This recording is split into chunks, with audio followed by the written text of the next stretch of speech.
Selamat datang di Roadmap Belajar AI.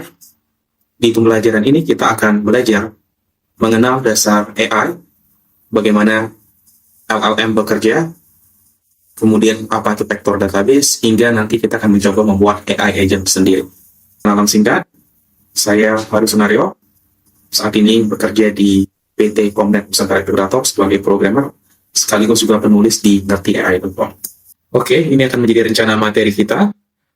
Pertama, kita akan belajar apa itu vektor, vektor di dalam large language model beserta vektor representasinya. Yang kedua, kita akan belajar apa itu vektor database, kemudian perbedaannya dengan traditional database, lalu apa juga peran dari vektor database, lalu kita akan belajar mengenai vector search dan bagaimana cara kerjanya. Baik, pertama kita mengenal dulu apa itu vektor. Saya punya analogi untuk dapat lebih dipahami ya. Ini kita ibaratkan sebagai rumah. Nah, vektor itu sebagai rumah, dalam hal ini adalah data ya. Yang namanya rumah itu tentunya punya alamat ya. Bahkan kalau kita buka Google Map, biasanya ada, selain alamat, ada koordinatnya, menggunakan longitude atau latitude gitu ya. Nah, ini kita gunakan koordinat 5,3. Nah, koordinat ini memberitahu lokasi rumah kita di peta dan jaraknya dari titik awal. Nah, vektor itu bisa dibayangkan seperti rumah yang berada pada suatu lokasi yang dituliskan dan disimpan dalam bentuk koordinat angka. Secara definisi, vektor itu sekumpulan angka yang mewakili data dalam bentuk arah dan besaran ya, secara definisi matematika. Di dalam LLM, vektor ini digunakan untuk menggambarkan informasi, bisa berupa kata, gambar, suara yang diproses oleh komputer. Nah, setiap informasi nanti ini akan dikelola, akan diolah menjadi bentuk angka-angka yang menunjukkan maknanya dalam ruang matematika. Oke, ini contoh dari vector representation ya. Ini merupakan gambaran ya bagaimana vektor disimpan di dalam ruang matematika. Contoh di sini ada ruang 3 dimensi ya. Ini misalkan X, Y, Z gitu ya. Namun secara umum, vektor itu tersimpan di dalam dimensi yang lebih besar, bahkan yang sangat besar. Bisa 512 dimensi, 1024 dimensi, tergantung kompleksitas model dari vektornya.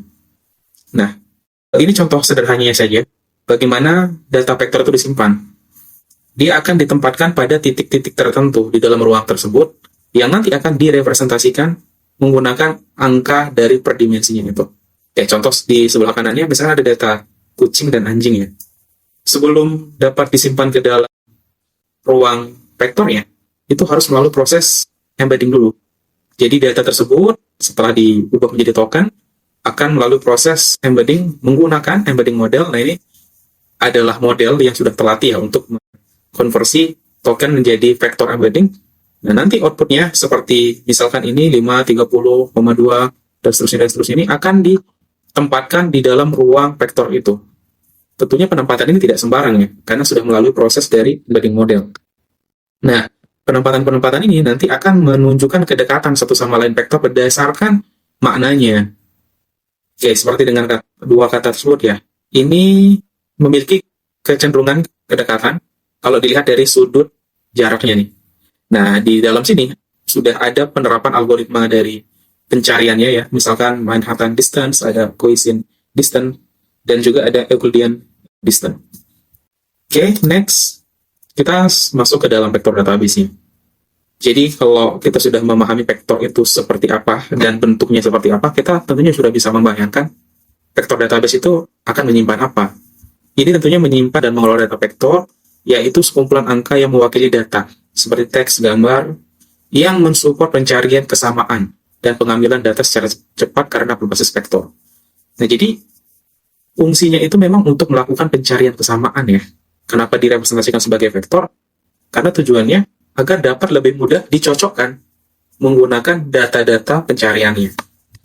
Oke, kita bayangkan saja seperti ini.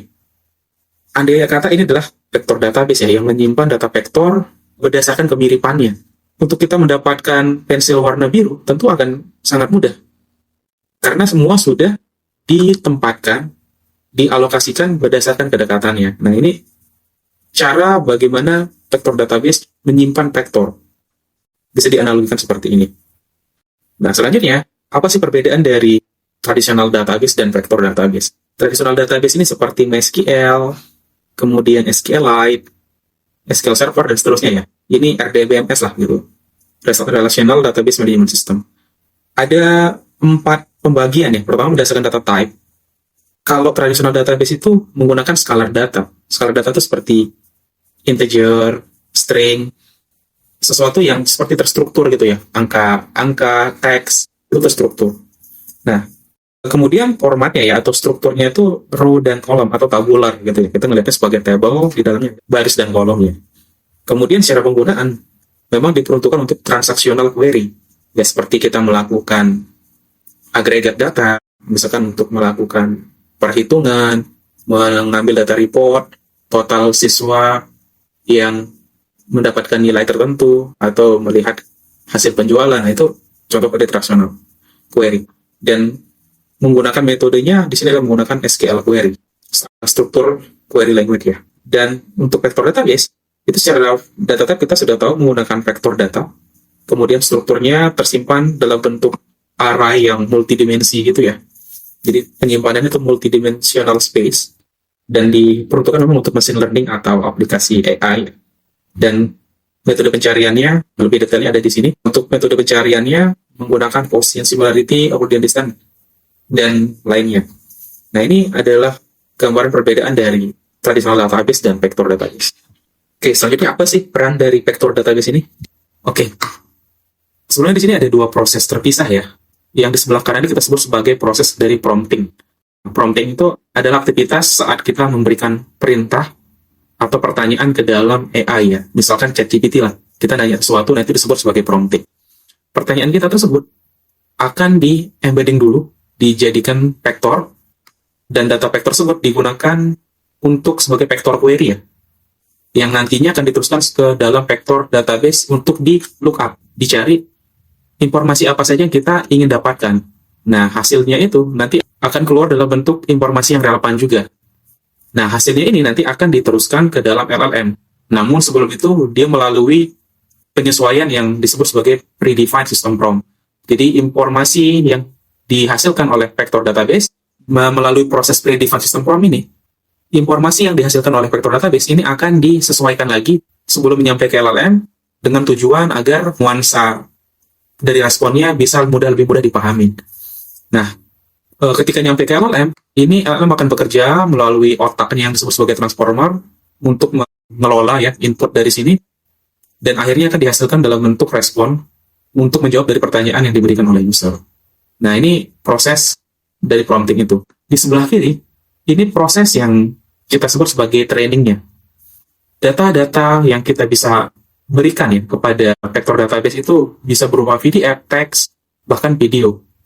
Nah, data tersebut nanti akan diekstrak dulu, diambil informasi, misalkan itu kalau PDF, nanti akan ditarik informasi teksnya dari PDF tersebut, dan akan dilakukan proses splitting kalau data tersebut cukup besar. Nah, ini untuk efisiensi komputasinya ya. Nah, setelah itu dilakukan embedding, kemudian disimpan ke dalam vector database. Jadi secara proses besar, pertama data gathering dulu, data ini dikumpulkan, kemudian diekstrak, data tersebut diambil, semua data tersebut yang dapat diolah menjadi vektor, kemudian split jika memang size-nya terlalu besar, kemudian dilakukan embedding untuk menghasilkan vektornya, dan kemudian disimpan ke dalam vector database. Vector database ini sudah dapat menjadi perpustakaan dari data-data sebelumnya ya, yang dapat memfasilitasi proses prompting, dan proses akhir adalah proses generation yang dilakukan oleh LLM. Oke, dan terakhir, apa itu vector search? Vector search ini adalah metode ya yang tadi kita sebutkan.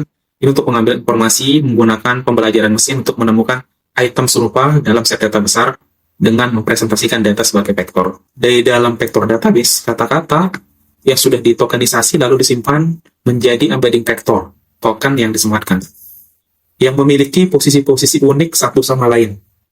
Penyusunan posisi ini dilakukan oleh model yang sudah dilatih dalam proses embedding. Sehingga saat vector search bekerja, ia hanya akan memetakan di mana saja vektor yang berdekatan dengannya. Oke, ini contoh cara kerjanya ya. Di dalam vector search itu akan terbagi menjadi 3 proses. Misalkan ada vector database yang berisikan data-data sepatu ya. Ini ada sepatu ini, dari warna berbeda, dari model berbeda, dan dari merek pun berbeda. Kemudian ada pencarian untuk melihat kesamaan dari sepatu ini. Nah, di dalam sini prosesnya adalah kita akan memberikan input, dalam hal ini sepatu ya.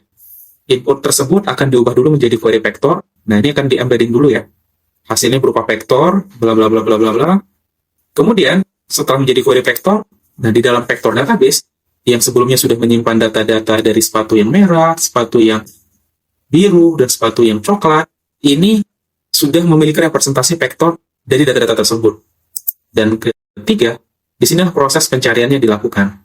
Query vector yang dikirimkan, itu nanti akan dibandingkan dengan semua vektor yang tersimpan menggunakan metrik kesamaan seperti quotient similarity atau Euclidean distance. Sistem nanti akan menemukan item yang memiliki nilai kesamaan tertinggi dengan representasi vektor query. Oke, itu materi kita mengenai bagaimana vektor database dan vektor search bekerja. Pada pertemuan selanjutnya kita akan membahas tentang AI Project Lifecycle.